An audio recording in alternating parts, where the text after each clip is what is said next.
tu viens, nous t'accueillons. Jésus, viens au milieu de nous. Nous t'accueillons. Jésus, viens au milieu de nous. Rabbi, viens. Rabbi, viens. Nous t'accueillons. Rabbi, viens au milieu de nous. Nous t'accueillons. Rabbi, viens au milieu de nous. Emmanuel, viens. Emmanuel, viens. Nous t'accueillons. Emmanuel au milieu de nous. Nous t'accueillons. Emmanuel au milieu de nous. Emmanuel, viens. Emmanuel, viens. Nous t'accueillons. Emmanuel au milieu de nous. Nous t'accueillons. Emmanuel au milieu de nous. Saint-Esprit, viens. Saint-Esprit, viens. Nous t'invitons. Saint-Esprit au milieu de nous. Nous t'invitons. Saint-Esprit au milieu de nous. Viens. Jésus, viens.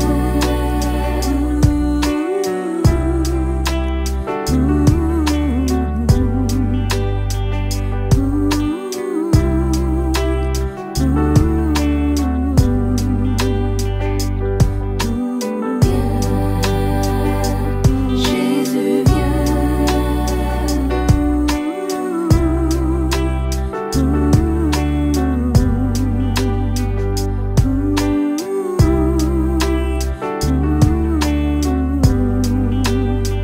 Saint-Esprit, viens. Saint-Esprit, viens. Nous t'invitons.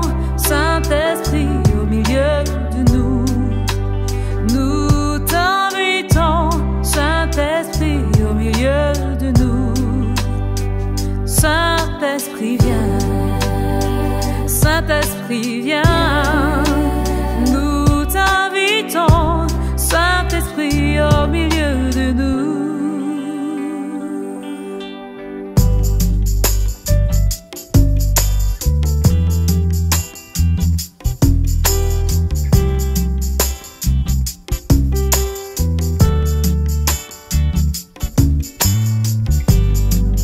Viens, mon âme te réclame, car c'est toi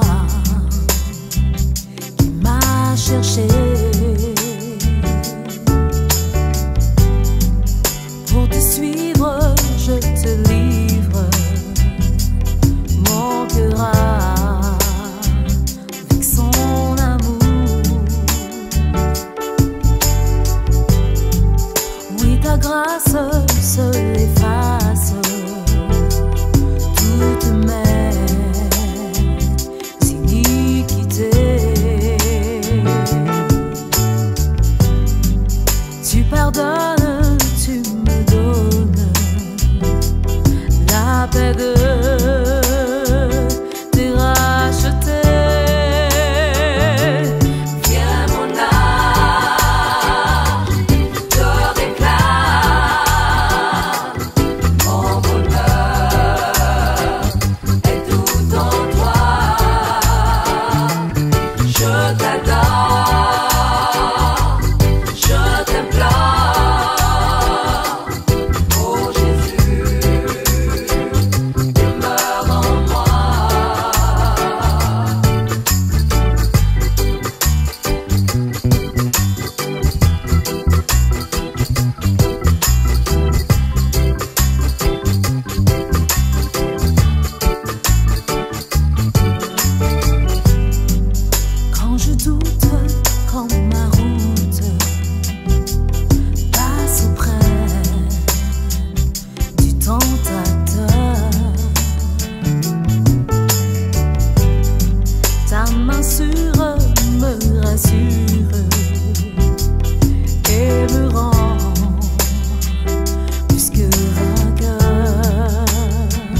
Alors, bonjour, chers amis téléspectateurs. Comme Akadi, aujourd'hui là, nous avons partagé parole à bon Dieu. Akadi Zot, c'est un grand privilège pour moi de partager avec Zot parole à sa parole de vie.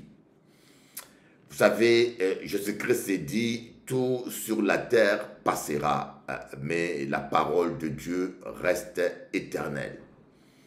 Donc, a dit, tout sur la terre passera. Prenez conscience que tout est vanité, vanité des vanités. Comme dit Job, nu je suis venu sur terre.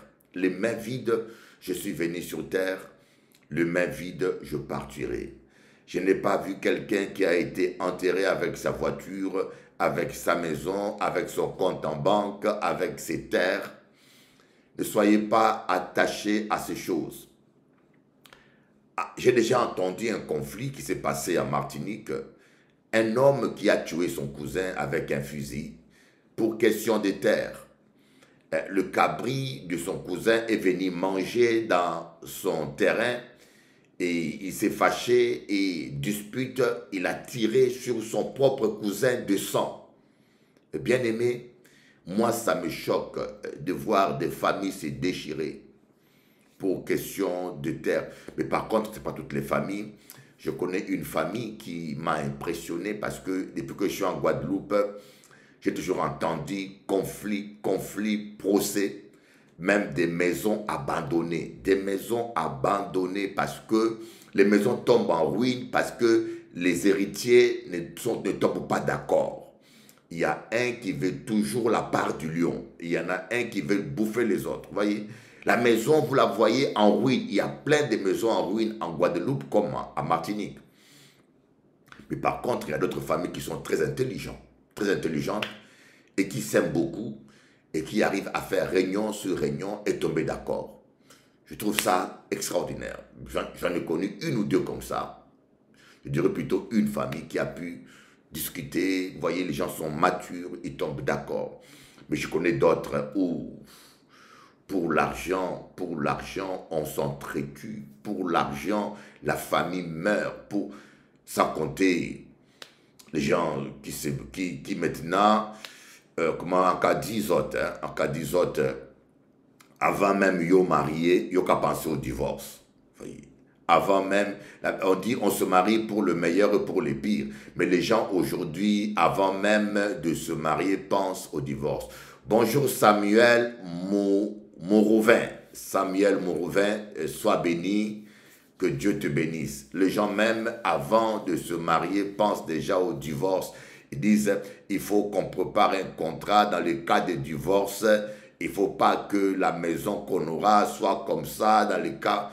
D'autres pensent déjà à la mort. Ils se marient déjà, ils pensent à la mort de son conjoint, de sa femme. Je dis, mais c'est horrible.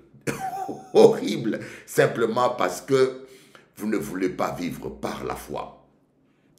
Vous êtes possédé par l'argent. Vous voyez, les gens sont possédés par l'argent. Les gens sont possédés par l'argent. Vous aimez trop l'argent. Vous aimez trop l'argent. Vous voyez, c'est l'argent et l'amour de l'argent est la racine de tous les maux. C'est ce que la Bible a dit. L'amour de l'argent est la racine de tous les maux. Alors, nous constatons qu'il y a des chrétiens qui ont accepté Jésus, mais qui aiment l'argent plus que Dieu. Les chrétiens qui aiment l'argent plus que Dieu. Bon, alors là même, dans cette catégorie, nous avons beaucoup de soi-disant ministres de Dieu. Des soi-disant pasteurs qui aiment la dîme et les offrandes plus que Dieu. Aïe! Des pasteurs qui vous prêchent la repentance, qui vous prêchent l'amour de Dieu, mais des pasteurs qui aiment la dîme et les offrandes plus que Dieu. Et sans compter des chrétiens qui aiment, oh my God, que Dieu nous fasse grâce. Voyez, que Dieu nous fasse tous grâce. Que Dieu nous fasse tous grâce. La conversion, c'est un changement de cœur. Il y a des gens qui ont changé leur veste, il y a des gens qui ont changé leurs chaussures, il y a des gens qui ont changé leur coiffure, Je suis sûr que Mathilde change souvent sa coiffure. Hein. Des fois, elle met un gros chignon, des fois, elle met une perruque, des fois... vous voyez, les gens changent souvent leur coiffure. Mais le Seigneur veut que nous changeons notre cœur. Bien sûr, Mathilde, elle, son cœur est transformé déjà. Gloire à Dieu. Vous voyez, on doit changer de cœur. On ne peut pas être enfant de Dieu et aimer l'argent plus que Dieu. Nous avions vu cela avec Eddie. Hein? La cupidité est une idolâtrie. C'est là et dans Colossiens ou Éphésiens, l'apôtre Paul dit, la cupidité est une idolâtrie. La cupidité, l'amour de l'argent, c'est une idolâtrie. Dans notre cœur, il y a l'amour de l'argent et l'amour de Dieu qui est en compétition. Écoutez-moi bien, l'amour de l'argent et l'amour de Dieu est en compétition. Même dans le couple, les gens sont unis, les gens sont une seule chair pour le sexe. Les gens sont une seule chair, un seul esprit pour prier. Et pour l'argent, les gens ne sont pas un seul compte. L'homme qui gagne plus que la femme ne veut pas partager totalement son argent avec sa femme. Et parfois, l'homme n'est pas transparent à deux autres. L'homme n'est pas transparent. On ne sait pas qui côté va l'argent. Voyez. Et pareil, on est unis, une seule chair, on est unis dans la prière soi-disant, mais quand il s'agit de l'argent, chacun pour soi, Dieu pour tous. Vous voyez, chacun pour soi, Dieu pour tous. Ça, c'est des mariages à problème. C'est un mariage qui est à problème. Et parfois, malheureusement, très fréquemment aux Antilles, c'est la femme qui élève les enfants, c'est la femme qui achète à manger, c'est la femme qui paye ceci, c'est la femme qui fait tout. Le monsieur, il n'a rien à faire que s'accoupler avec la femme, entretenir une grosse bagnole, berline, comme on dit, une grosse caisse, entretenir une grosse voiture qui dépasse même ses moyens, ou SMICAR, ou ni RMI, mais tu vas vouloir rouler en Mercedes pour séduire les pauvres minettes de la rue, voyez, pour paraître ce que tu n'es pas. Voyez, il y a des gens qui sont convaincus que quand il roule dans une grosse voiture, il devient un grand bonhomme. Parce que je roule dans une grosse voiture, je deviens un grand monsieur. Mais non, tu es un grand monsieur peut-être pour les ignorants, mais une femme intelligente, il voit derrière ce genre de comportement une irresponsabilité. Que Dieu nous aide. L'amour de l'argent. L'amour de l'argent. Voilà, dans Colossiens chapitre 3, verset 5. Colossiens chapitre 3, verset 5. Faites donc mourir les membres qui sont sur la terre. L'impudicité, l'impureté, les passions, les mauvais désirs et la cupidité qui est une idolâtrie. Colossiens 3, verset 5. Faites donc mourir les membres qui sont sur la terre. L'impudicité, numéro 1, c'est l'impudicité qui tue beaucoup de gens. L'impureté, les passions, les mauvais désirs. Les mauvais désirs. Les passions, c'est quoi une passion? C'est quelque chose que tu aimes plus que Dieu. Il y en a qui aiment le football plus que Dieu. Oui, Dieu n'est pas contre le football. Dieu n'est pas contre la plage, par exemple. Dieu n'est pas contre qu'on fasse du sport. Dieu n'est pas contre qu'on aime la musique. Mais si vous arrivez à un point où vous aimez la musique plus que Dieu, vous ne voulez plus faire l'œuvre de Dieu parce qu'il y a football, ça devient une passion. Vous voyez, ça devient quelque chose de charnel que vous devez faire mourir. Vous voyez. Et les mauvais désirs et la cupidité qui est une idolâtrie. Et c'est quoi la cupidité? La cupidité, c'est une idolâtrie. Mais pourquoi l'apôtre Paul n'a pas dit l'impureté qui est une idolâtrie? L'impureté est un péché. L'impudicité est un péché. Les passions et les mauvais désirs, c'est un péché. Mais la cupidité est une idolâtrie. Pourquoi? Parce que l'apôtre Paul ici faisait un parallélisme avec Matthieu. Jésus-Christ s'est dit, personne ne peut servir deux maîtres à la fois, ou il haïra l'un et servira l'autre. De même, Vous ne pouvez servir Dieu et Mammon. Et Mammon, c'est le Dieu argent. Vous ne pouvez servir Dieu et Mammon, voyez. Mais c'est quoi servir Mammon? Mammon, c'est le Dieu argent. Donc, dans notre cœur, il y a une balance, hein. Dans Luc chapitre 16, verset 13, vous ne pouvez pas servir à la fois Dieu et l'argent. Merci, merci frère Eddy. Vous ne pouvez servir à la fois Dieu et l'argent. Luc chapitre 16, verset 13. Voyez. Alors dans notre cœur, il y a comme une balance entre une balance invisible que Dieu seul voit entre l'amour de Dieu et l'amour de l'argent. Dans 1 Timothée chapitre 6, verset 10, qu'est-ce qu'il est écrit? Car l'amour de l'argent est une racine de tous les maux, et quelques-uns, en étant possédés, se sont égarés loin de la foi et se sont jetés eux-mêmes dans bien des tourments. Oh oui, l'amour de l'argent est une racine de tous les maux. Bien sûr, quand on parle de l'amour de l'argent, c'est sous-entendu aimer l'argent plus que Dieu. Parce que tout le monde aime l'argent. Hein. Si quelqu'un n'aime pas l'argent, je ne connais pas un seul être humain qui n'aime pas l'argent. On aime tous l'argent. Mais quand on parle de l'amour d'argent, c'est dans un contexte historique, dans un contexte biblique où on fait allusion à un amour excessif. Aimer maman plus que Dieu, être au service de maman. Alors, quels sont les... nous voyons dans Hébreu 13, verset 5, on dit « Ne vous livrez pas à l'amour de l'argent, contentez-vous de ce que vous avez, car Dieu lui-même a dit « Je ne te délaisserai point et je ne t'abandonnerai point. » Ne vous livrez pas à l'amour de l'argent. Hébreu 13, 5. Contentez-vous de ce que vous avez. Voyez.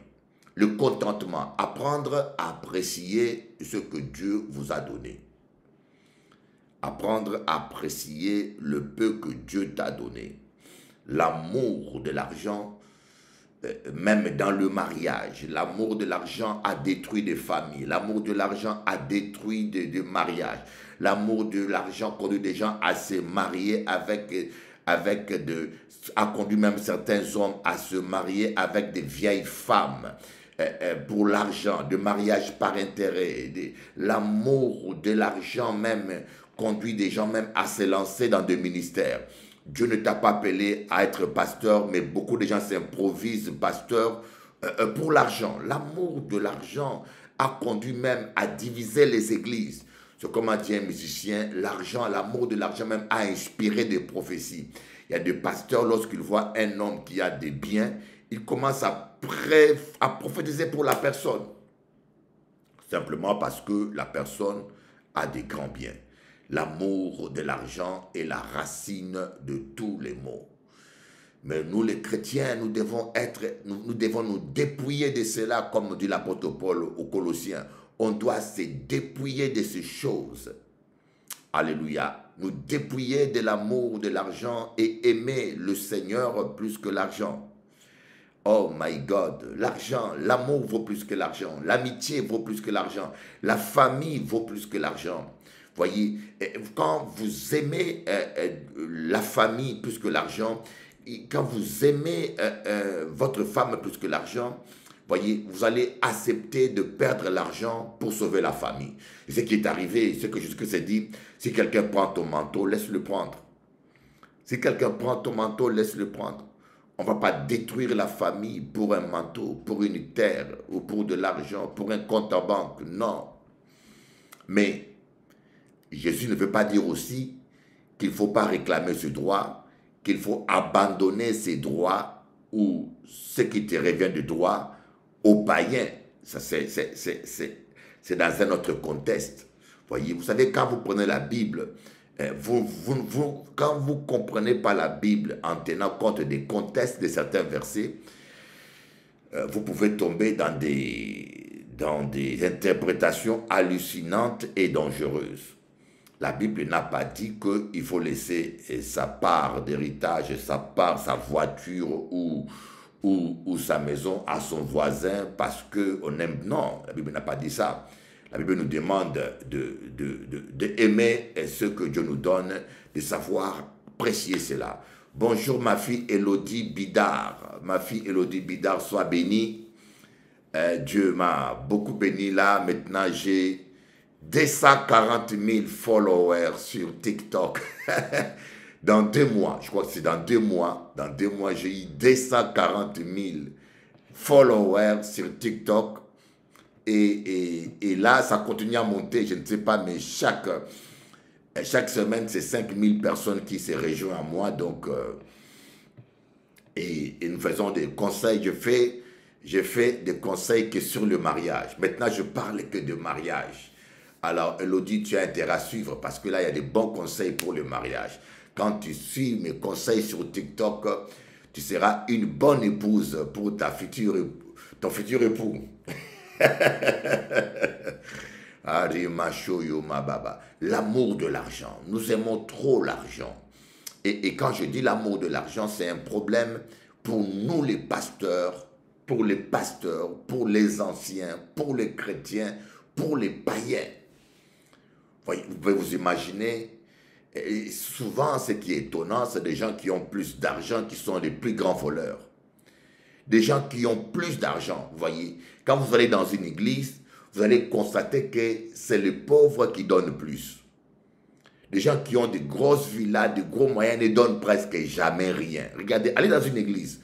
Moi, je constate que dans l'église, c'est les gens qui ont peu de moyens. Vous voyez, des mamies là que vous voyez qui ont peu de moyens. Vous voyez, Mamie Chabine, elle donne avec son cœur. Vous voyez, des gens qui ont des petits moyens que vous voyez là, qui viennent comme ça.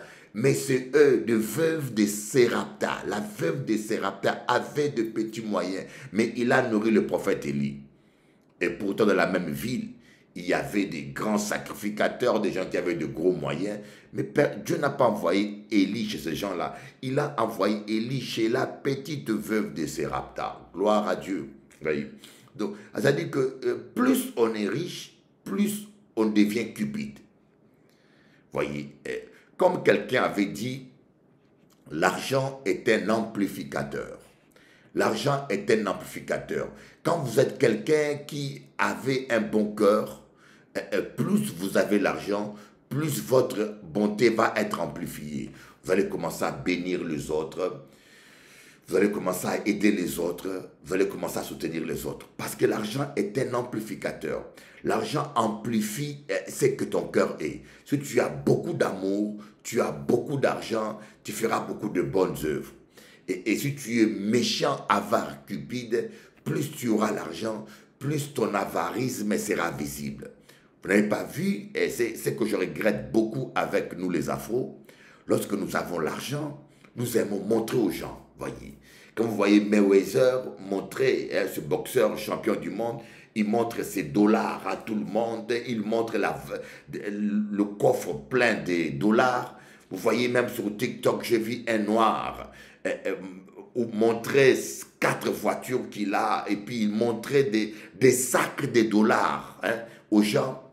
Mais croyez-moi, vous allez voir, est-ce que vous avez vu déjà entre nous, avez-vous déjà vu un blanc faire ça Combien de milliardaires blancs il y a sur Terre Est-ce que vous avez vu déjà tous ces blancs-là, Steve Jobs, tous ces blancs-là montrer des milliards qu'ils ont ou bien Arnaud, tous ces gens qui sont des milliardaires, même, est-ce que vous les avez déjà vu montrer des valises d'argent comme ça? Non.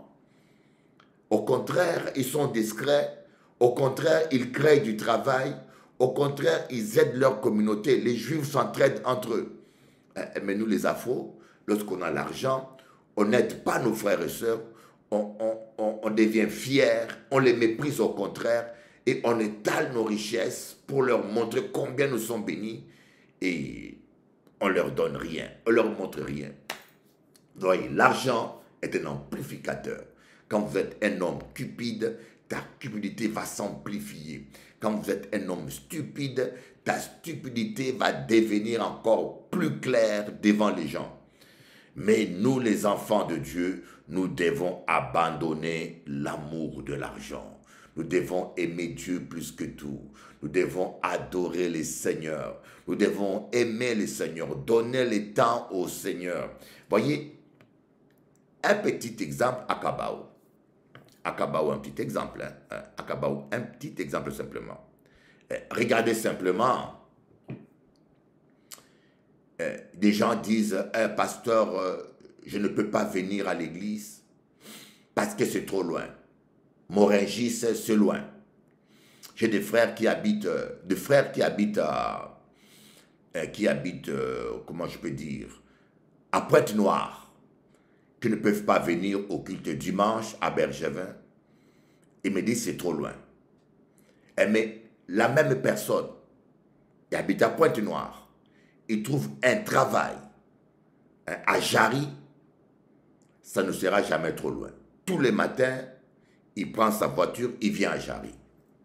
Tout le matin, il prend sa voiture, il vient à Jarry. Et ce n'est plus loin. Voyez, mais pour quitter Pointe-Noire et venir à Jarry, au culte le dimanche, une fois par semaine, M. Kadizot, oh pasteur, c'est trop loin. Donc pour la prière, pour la parole, c'est trop loin. Mais Bamissé travaille à Jarry. Tout le matin, il viendra à Jarry et il viendra à l'heure. Mais pourquoi est-ce que nous sommes capables d'aller aussi loin pour un travail? Parce que nous aimons l'argent. Parce que nous aimons l'argent. C'est l'amour de l'argent. Et je ne dis pas que vous avez tort d'aimer l'argent. Vous en avez besoin. Pour nourrir votre femme peut-être. Pour nourrir vos enfants. Pour payer votre loyer. Vous en avez besoin. Mais savez-vous que vous avez plus besoin de la parole que de l'argent? Savez-vous que vous avez plus besoin de la parole que de l'argent? Et pourquoi pour la parole de Dieu, vous n'êtes pas prêt à faire ce sacrifice?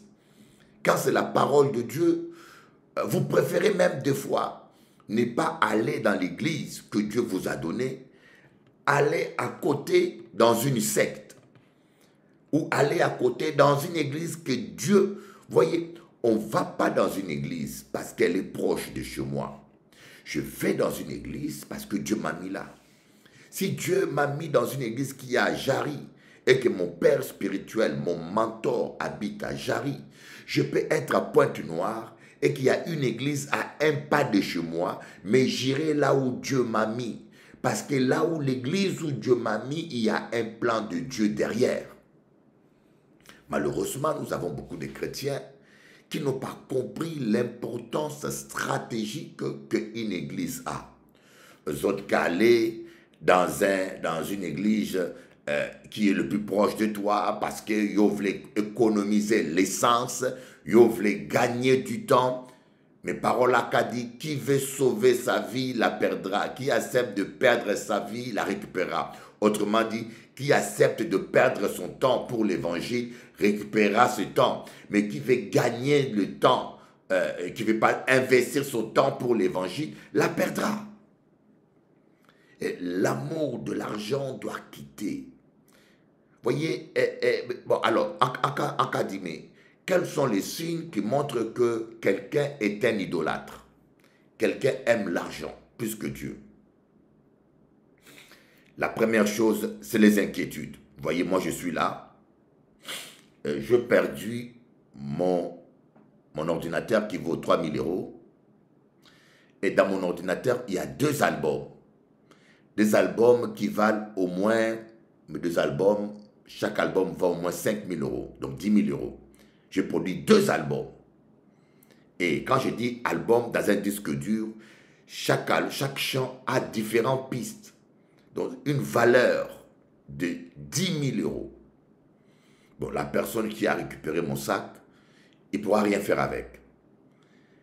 Mais c'est des sommes énormes. Mais je ne suis pas inquiet. Je ne suis pas aigri. Parce que je dis, Seigneur, je ne suis pas possédé par l'argent. Vous voyez, quelqu'un qui est possédé par l'argent, c'est quelqu'un qui est toujours inquiet pour l'argent. C'est quelqu'un qui s'inquiète pour le bien matériel. Voilà, donc les gens sont possédés par l'argent parce qu'ils sont liés par le matériel. En fin de compte, l'argent, ce n'est que de papier. Mais l'argent nous donne accès aux biens matériels. Vous allez voir même, je constatais ça, des pasteurs qui aiment trop l'argent, c'est des pasteurs qui mènent un style de vie qui dépasse leurs moyens. Un exemple, moi quand je viens en Guadeloupe, là j'ai un appartement, je dors dans mon appartement. Avant, j'avais pas cet appartement, je dormais dans mon bureau, je dormais sur le fauteuil, je dormais par terre. Et maintenant, Dieu m'a béni. Je sais me contenter de ce que Dieu me donne. Je sais me contenter de ce que Dieu me donne. Je ne me complique pas la vie. Si Dieu me donne une belle voiture, je roule en belle voiture. Si Dieu ne me donne pas une belle voiture, je roule en vieille voiture. Le matériel ne m'affecte pas. Les gens sont possédés par l'argent parce qu'ils aiment trop le matériel. Ils aiment trop un style de vie. Il y a des serviteurs qui veulent voyager qu'en première classe. Alors, vous avez, je constatais des pasteurs qui veulent voyager en première classe. Et en cas des autres, je donnerai jamais 1500 € à Air France. Vous voyez? Je donnerai jamais 1500 € ou bien 1000 € cadeau à 1300 € à Air Caraïbes. Jamais. Quand la place ordinaire coûte 400 €, la place ordinaire coûte 400 €. Moi, pasteur Élie, je vais prendre la première classe à 1800 €. C'est une honte. Je préfère faire un jeûne, un sacrifice. Je préfère voyager en première classe, en classe normale, avec mes longues jambes, croiser mes jambes, souffrir pendant 8 heures de vol, et le 1000 € que j'économise, je préfère le donner à des gens qui sont affamés. Je préfère le donner même à mes frères et sœurs qui manquent à manger. Je préfère prendre ces 1000 € même l'envoyer en Afrique pour les gens qui n'ont pas de quoi manger. Voyez, c'est ça un homme de Dieu. Mais je ne peux pas, moi, donner 1000 €. Voyez. Bon, mais par contre, il y a des hommes d'affaires qui voyagent en première classe parce que c'est leur entreprise qui paye les frais de transport. Les frais de transport, c'est-à-dire que quand vous dirigez une entreprise ou vous êtes dans une grosse boîte, les frais de transport sont déduits des impôts. Ils ne sont pas imposables. Alors, quand un directeur ou un homme qui travaille dans une grosse boîte, il voyage en première classe, et c'est comme s'il ne paye rien du tout. L'entreprise paye pour lui. Même si c'est son entreprise. Mais s'il va en classe ordinaire, l'argent les impôts vont réclamer cet argent. Alors, certains PDG préfèrent, au lieu de donner l'argent aux impôts, ils préfèrent voyager dans de meilleures conditions parce que les billets sont déduits des impôts. Mais il y a certains hommes qui n'ont pas compris ça. Tu vois des gens en première classe et tu penses qu'ils ont de l'argent gaspillé alors que leur voyage est payé par leur entreprise. Mais toi, tu veux frimer, tu vas aller mettre 1000 € dans une poubelle pour voyager comme en première classe. Les gens qui aiment trop la luxure, qui aiment trop l'aisance matérielle, voilà des gens qui aiment trop l'argent. Voilà des gens qui sont prêts à mourir pour l'argent. Voilà des gens qui sont prêts à escroquer pour l'argent. Voilà des gens qui sont prêts à se marier pour l'argent. Voilà des gens qui sont prêts à tout. Et que de païens soient comme ça, je peux comprendre. Ils ne connaissent pas Dieu.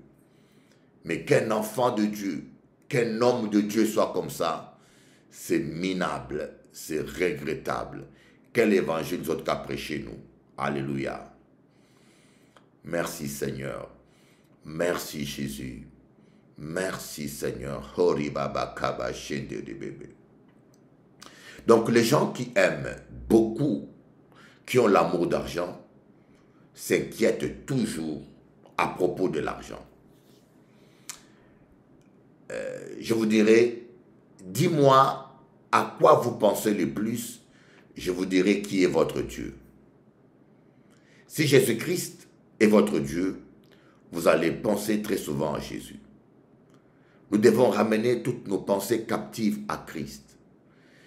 Mais si vous prétendez que Jésus-Christ est votre Dieu, mais vous pensez tout le temps, votre vie, votre temps, vous passez votre temps à penser tout le temps à l'argent, ceci montre que c'est l'argent qui est votre Dieu.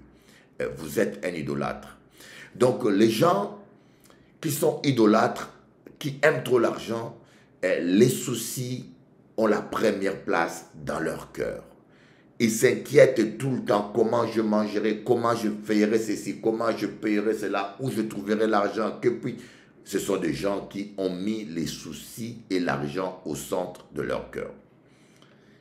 Alors, deuxièmement, les gens qui sont idolâtres, c'est des gens qui ne donnent pas leur dîme. Quand vous ne donnez pas votre dîme, c'est parce que vous aimez l'argent plus que Dieu. La dîme est un test. On a vu ça hier, dans Genèse. Dans Genèse, lorsque Jacob a dit à Dieu, si tu me ramènes ici sain et sauf, alors l'Éternel sera mon Dieu et je lui donnerai la dîme de toutes mes revenus. Voyez, Jacob a dit ça à Dieu, si tu me ramènes ici sain et sauf, alors l'Éternel sera mon Dieu et je te donnerai la dîme de tous mes revenus. Donc c'est important de donner la dîme à Dieu. C'est important de donner la dîme. Chaque fois qu'on donne la dîme à Dieu, on montre à Dieu qu'il a la première place. Et vous allez remarquer que lorsque vous voulez donner la dîme, il y a toujours comme un combat au fond de vous. Il y a toujours comme une lutte. Mais lorsque vous voulez donner de l'argent dans le monde, quand vous voulez donner de l'argent à votre maîtresse, il n'y a pas une lutte. Quand vous voulez acheter une grosse voiture seulement pour frimer, il n'y a pas une lutte. Quand il faut acheter des paquets de cigarettes, il n'y a pas une lutte. Quand il faut boire la champagne, le rhum, gaspiller l'argent, il n'y a pas de lutte. Mais quand il faut investir pour le royaume des cieux, investir pour que l'évangile aille de l'avant, là, tous les démons de l'enfer ne sont pas contents. Les démons de l'enfer ne sont pas contents, ils vont venir vous perturber, ils vont venir vous harceler, ils vont venir vous attaquer. Parce que Satan veut que l'Église n'aille pas de moyens. Vous voyez, que Bishop Lee n'ait plus de portable pour diriger la prière. Vous voyez, j'ai perdu mon portable. C'est une attaque de l'ennemi. C'est une attaque de l'ennemi. Et parce que cela m'empêche, heureusement que ma fiancée m'a prêté son portable. Mais cela m'empêche de faire mes émissions normalement. Mais gloire soit rendue à Dieu. Et Dieu pourvoit toujours. Dieu agit toujours là. J'ai quelques bien-aimés qui ont déjà réagi, qui m'ont déjà béni. Que Dieu soit béni. Qui m'ont déjà soutenu. J'ai eu des appels. Il y en a qui ont envoyé 100 €. Il y en a qui ont envoyé 100 €. Des gens réagissent déjà. Et j'ai la foi que d'ici la fin de semaine, j'aurai mon petit MacBook Air pour faire mes émissions de télé et prier avec vous dans de bonnes conditions. Bien-aimés, les gens qui sont possédés par l'argent ne donnent jamais leur dîme. Troisième chose, les gens qui sont possédés par l'argent sont avares. Il y a des gens qui ne sont pas généreux avec leurs enfants. Voyez un monsieur qui s'habille bien, une dame qui s'habille bien, chaînette en or, des habits de marque, mais son fils marche pieds nus. Et vous n'avez pas honte. Un homme qui roule en Mercedes, mais son fils n'a même pas de pantalon propre. Vous n'avez pas honte. Vous n'avez pas honte. Que Dieu ait pitié de vous et que Dieu nous aide à nous repentir. Un homme généreux, c'est un homme qui aime, qui a l'amour de Dieu, sera généreux envers sa femme, sera généreux envers ses enfants. Voyez, vous devez être généreux avec votre famille. Vous devez apprendre à donner. Il y a des gens qui ne savent pas donner, tellement qu'ils sont cupides. Ils ne savent pas partager. Voyez, et la cupidité est une idolâtrie. Nous allons prier pour dire, Seigneur, donne-nous un cœur qui sait aimer. Donne-nous un cœur qui sait partager. Donne-nous un cœur digne de toi. Donne-nous un cœur. Délivre-nous de la cupidité, parce que, voyez, la cupidité est une idolâtrie. Dans Apocalypse, Jésus-Christ s'est dit, dehors les chiens, les menteurs, les idolâtres.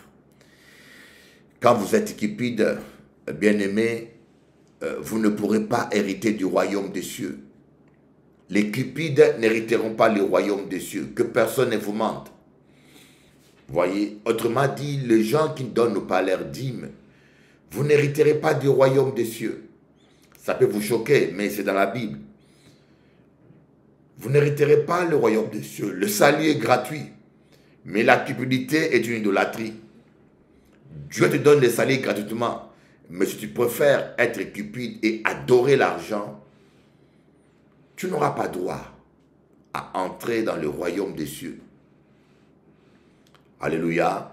Je ne sais pas si le frère Eddy peut nous trouver ce passage. La cupidité qui est une idolâtrie. Jésus-Christ dans Apocalypse, je crois, 22 ou 21, il dit, dehors les chiens, les magiciens, les cupides, les idolâtres, les impudiques, quiconque aime et pratique les mensonges. Dehors. Donc, si vous êtes un idolâtre, sachez que votre place ne sera pas dans le royaume des cieux. Voyez, nous venons, et malheureusement, l'évangile d'aujourd'hui, on prêche que du matériel. L'évangile d'aujourd'hui, nous prêchons que le matériel. Venez à Jésus, vous aurez beaucoup d'argent. Venez à Jésus, il vous donnera une belle femme. Venez à Jésus, vous trouverez le mariage. On ne doit pas venir à Jésus pour les choses matérielles. On doit d'abord venir à Jésus parce que nous voulons avoir la vie. Parce que nous avons compris que Jésus-Christ nous donne la vie éternelle. La vie éternelle. Parce que nous avons compris que Jésus-Christ nous aime. Jésus-Christ t'aime. Jésus-Christ t'aime tel que tu es. Je viens à Jésus parce que je comprends qu'il m'aime. Je comprends qu'il est mon ami. Et je sais que quand je vais le servir, il va pouvoir à mes besoins. Il va pouvoir à mes besoins. Je crois parce que je le sers, il va pouvoir à mes besoins. Il va me bénir. Mais je ne viens pas pour cela. Ce n'est pas mon objectif premier. Voyez. Mais malheureusement, dans certaines églises aujourd'hui, nous présentons mal l'évangile. Nous formons des chrétiens matérialistes, des chrétiens idolâtres. Des gens qui viennent à l'église que pour être guéris. Des gens qui viennent à l'église que pour être bénis. Des gens qui viennent à l'église que pour trouver un mari ou une femme. Des gens qui viennent à l'église que pour trouver le travail. L'apôtre Paul dit dans Corinthiens, si c'est pour ces biens terrestres que nous devenons chrétiens, nous sommes les plus malheureux de tous les hommes. Si c'est pour les biens matériels que nous venons à Christ, dans Corinthiens, nous sommes les plus malheureux de tous les hommes. Nous voyons dans Apocalypse 22, verset 15, « Dehors les chiens, les enchanteurs, les impudiques, les meurtriers, les idolâtres, et quiconque aime et pratique le mensonge. » Les idolâtres, dehors. Voyez, vous pouvez aller, nous allons voir dans Éphésiens 5, 5, « Car sachez-le bien, aucun impudique ou impur ou cupide, c'est-à-dire idolâtre, n'a d'héritage dans le royaume de Christ et de Dieu. » Amen. Le Seigneur dit bien, dehors les chiens, les idolâtres, les cupides, les magiciens, quiconque aime et pratique le mensonge. Voyez, Dans le royaume des cieux, le dernier jour, nous aurons d'énormes surprises. Ne laissez pas vos enfants mourir de faim. Ne laissez pas votre épouse mourir de faim. Soyez généreux avec votre épouse, généreux avec vos enfants. Apprenez à partager ce que Dieu vous donne. Apprenez à bénir les autres. Ne laissez pas l'amour de l'argent détruire votre vie de famine, détruire votre famille, détruire votre amitié. Aujourd'hui, parfois nous pensons avoir des amis alors que vous avez des opportunistes. Comme dit dans le proverbe, le riche a tellement d'amis, il ne sait pas quoi en faire. Et le pauvre n'a pas d'amis. Quand vous êtes riche, vous aurez des amis et vous ne saurez même pas où les mettre. Mais quand vous êtes pauvre, oh mon Dieu, que c'est dur de trouver des amis. Mais c'est pendant les moments difficiles qu'on peut savoir qui est ton ami ou pas. Et même dans l'église de Dieu, vous êtes traité dans certaines églises. Certains pasteurs vous traitent différemment d'après que vous êtes riche ou pauvre. Voyez, certains pasteurs, malheureusement, je dis bien malheureusement, je ne les appelle pas de pasteurs, de bandits pour moi. Un homme de Dieu ne doit pas être un homme intéressé. Vous traitez les gens différemment d'après leurs moyens. Non. Ça, ce n'est pas l'évangile de Jésus-Christ. Dans l'église de Dieu, tout le monde est au même rang. Riche ou pauvre, tout le monde est au même rang. Mais lorsque vous êtes dans une église où le pasteur est un idolâtre, un cupide, un voleur, un businessman, quand il sait que tel monsieur a des moyens, alors il vous met diacre, il vous met ancien, il vous honore, il vous met au premier rang, il vient chaque jour chez toi, il t'appelle chaque jour. Ça, c'est des soi-disant pasteurs, mais des voleurs, des escrocs. Honte à vous, honte à vous. Votre place n'est pas dans le royaume des cieux. Vous allez terminer en enfer. Alléluia. Seigneur, aide-nous à abandonner la cupidité. Aide-nous, Seigneur. Aide-nous à vomir l'idolâtrie de nos cœurs. Je vais prier pour toutes les personnes qui me suivent sur Téléanti, toutes les personnes qui me suivent dans leur maison, toutes les personnes qui me suivent où qu'ils soient. Seigneur, aide-nous à abandonner l'amour de l'argent, à abandonner la cupidité, l'avarice, de ne plus être avare, de devenir généreux, de ne plus être profiteur. Vous savez, il y a des gens qui sont des profiteurs. Ils ont l'argent. Vous allez au restaurant, ils ont l'argent, ils ne veulent pas payer. Il faut que vous payiez pour lui. Voyez, un profiteur, tu l'amènes au restaurant, il ne veut pas participer. Il ne veut pas participer. Et il veut que tu payes pour lui. Voyez, mais quelqu'un qui est honnête va te dire, je vais participer un peu. Et tu lui dis, mais non, on ne participe pas, c'est un cadeau. Voyez, mais il va au moins te proposer. Tu amènes quelqu'un au restaurant, un collègue, un ami, une amie, voyez, quelqu'un qui est honnête va te dire, tu m'as invité, mais je préfère t'aider. Et la personne te dira non ou oui. Mais un profiteur, il mange comme un crocodile à la table et il croise ses bras, il te laisse tout payer. Et de telles personnes, il ne faut pas les fréquenter. Des profiteurs, il ne faut pas les fréquenter. Vous perdez votre temps. Il est là pour profiter de vous. Et le jour où vous aurez des problèmes financiers, il ne vous invitera jamais. Le jour où vous aurez des problèmes matériels, il va vous oublier. Je connais un couple comme ça ici en Guadeloupe. Lorsque le mari avait un grand poste, je dis bien, ils avaient des amis partout, Ils avaient des amis, ils ne savaient même pas où les mettre.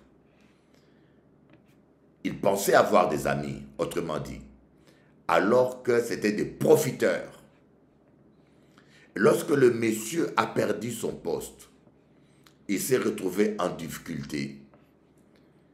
La femme de ce monsieur m'a appelé, m'a dit, Bishop Eli, aujourd'hui c'est l'anniversaire de mon mari. Je suis choqué. Je n'ai même pas eu un coup de fil. Tous nos amis nous ont abandonnés. Tous nos amis nous ont oubliés. Ne confondez pas les profiteurs et vos amis. Parfois, quand on prospère et on a des moyens, on a plutôt plus de profiteurs autour de nous qui se présentent comme des amis, mais en réalité, c'est des faux amis. C'est de faux amis. Comme on dit dans le proverbe, on connaît ses amis lorsque on est en difficulté. Proverbe 14, verset 20. On va voir ces versets. Proverbe 14, verset 20. Qu'est-ce qu'il dit? Hein? Le pauvre est odieux, même à son ami, mais les amis du riche sont nombreux. Voyez. Proverbe 14, verset 20. Le pauvre est odieux, même à son ami, mais les amis du riche sont nombreux. Les amis du riche sont nombreux. Les amis du riche sont nombreux. Alléluia. Nous devons avoir. Voyez, le riche a des amis et ils sont nombreux. Ils sont nombreux, les amis des riches. Les amis des riches. Mais le pauvre se retrouve seul. Il n'a même pas d'amis. Kora baba shikara baba shotoro baba shindara baba yokoro baba shikara baba sandara baba yokoro baba.